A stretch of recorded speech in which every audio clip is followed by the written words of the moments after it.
Yes, my people, a very good morning to you wherever you are. I know you have already up and you are feeling so strong and excited about today. There's no reason to give up. There is no reason not to be excited. Despite everything, despite our position on the league table, 14th, and so what?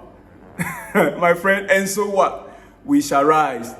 Okay? There's no cause for alarm. Worst case scenario, between now and January, we are going to sign more players. You are taking it from me. Exclusive. Between now and January, at least 3 players will be signed by January. Why am I saying this? Quickly, let's get to the news, my friend. I am excited today because of good news. Every time I come here, you see me so excited. I didn't know that there's a good news at the corner. We will not kill ourselves. We need to make ourselves good. Right?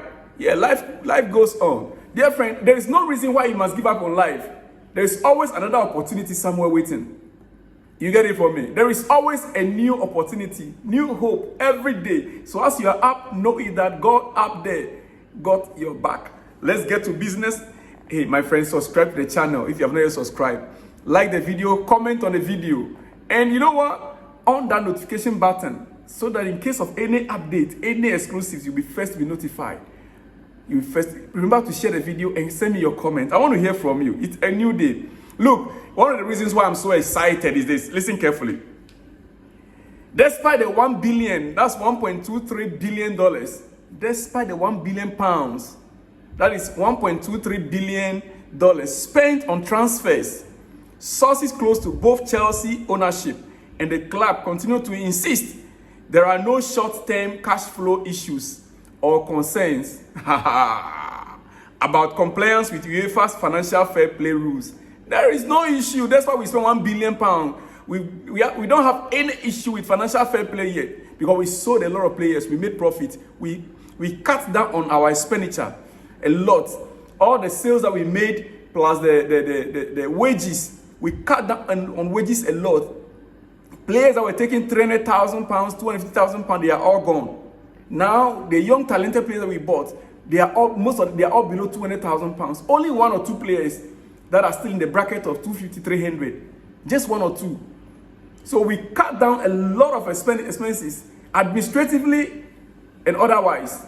So now they are telling us that there is no short-term cash flow issues or concerns about compliance with UEFA's financial fair play rules at all. Instead, the new money, $500 million investment, that's from Ares Investment. Actually, I was supposed to talk about this yesterday. Yes, Ares Investment, they have come in to support or to invest in Chelsea football, okay? And so they made available $500 million. It's an American company. They made available $500 million for Chelsea. For whatever source, whatever we want to use it for. It could be for a developmental project, which I'll get to that. We can use part to buy some players more. There's money coming in, man. That is why I'm excited. We got no problem. You don't have anything to worry about, my friend. Be excited, okay?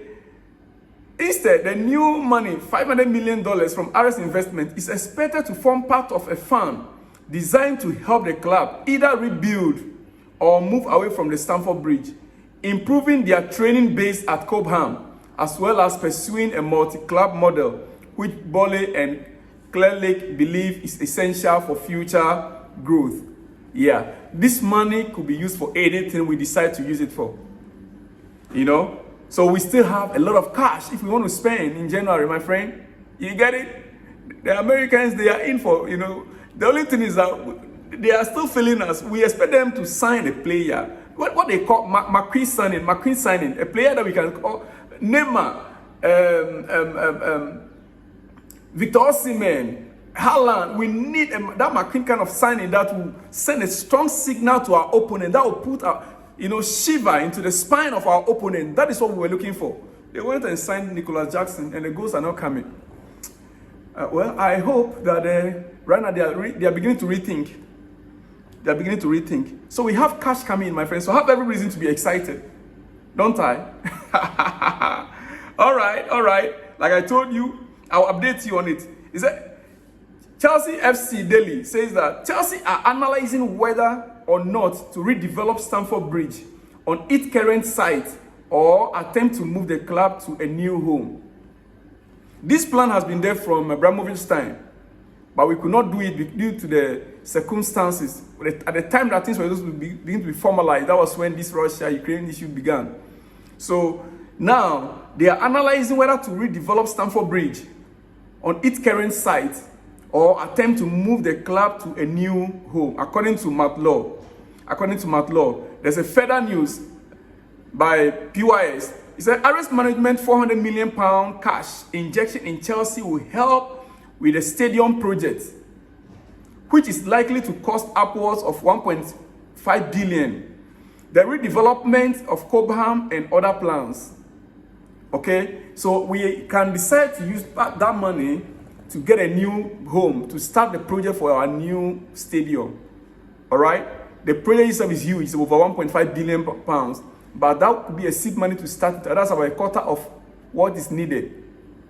It's not bad, but now the issue is whether we want to redevelop Stamford Bridge or to move it to a new place, which there's an update on that also. And let me make that also very, let me read also for you here at once. According to Blue Footy, purchasing that land will give them a bigger footprint to work with, should they choose to rebuild or redevelop on the existing site. There's a land available which Chelsea wants to purchase. It's been on the table for long. But, you know, in UK, when you are buying a land in a residential area, it's quite difficult. You have to talk to the residents around. They will have to agree. The residents will have to agree to the council. Then before the council can approve your redevelopment. So it's a very huge, it's a big process to go through. So purchasing that land will give them a bigger footprint to work with, should they choose to rebuild or redevelop on the existing site. On the existing site. Seeing off competition from other bidders, Chelsea agreed a deal in principle with Veterans Charity Store to buy the land next to Stamford Bridge. And the consultation period with residents ends today. You get that there now? Yeah. They were to consult with the residents. Now, Store will review the feedback before their board make a final decision this autumn. Store will review the feedback before their board will make a final decision this autumn on whether to proceed with the sale to Chelsea. That is how it is. So the residents' consultation will end today. Now, once that is over, this autumn, the board will have to sit to agree. That's the council board.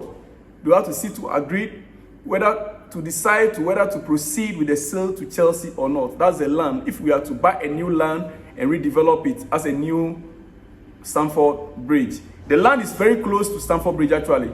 The land is not far away from Stamford Bridge. That is an update on that for you. So there is every good reason to be so excited, my friend. You don't have to be worried about anything. This is Chelsea. We are blue. We know what we are doing. Our investors are up to the task. So you don't need to worry, my friend. All right, to other news in Chelsea. Chelsea defender Benoit Badiashile sustained a minor setback in his recovery from a hamstring injury at the end of last week. This is not good.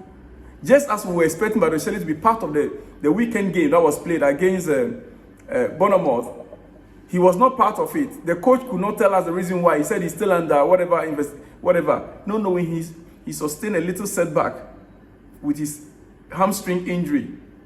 He has now returned back to individual training, but is hoping to resume team training again next week. This is getting out of hand. The injury situation is getting out of hand. And it's been clarified by Chelsea FC Daily. Badiashile sustained a minor setback in his recovery from hamstring injury at the end of last week. He has now returned back to individual training, but is hoping to resume team training again next week.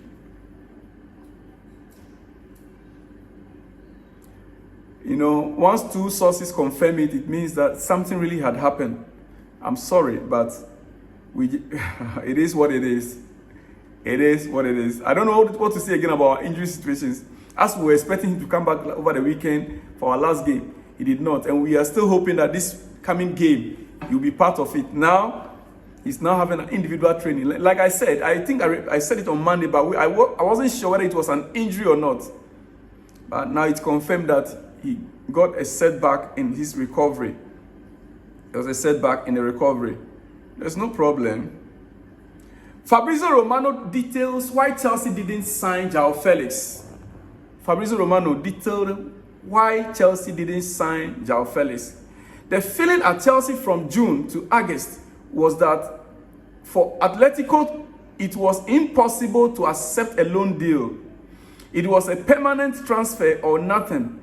And Atletico knew Chelsea decided against spending 70 million euro to 80 million euro. It was a no for Chelsea from the financial point of view.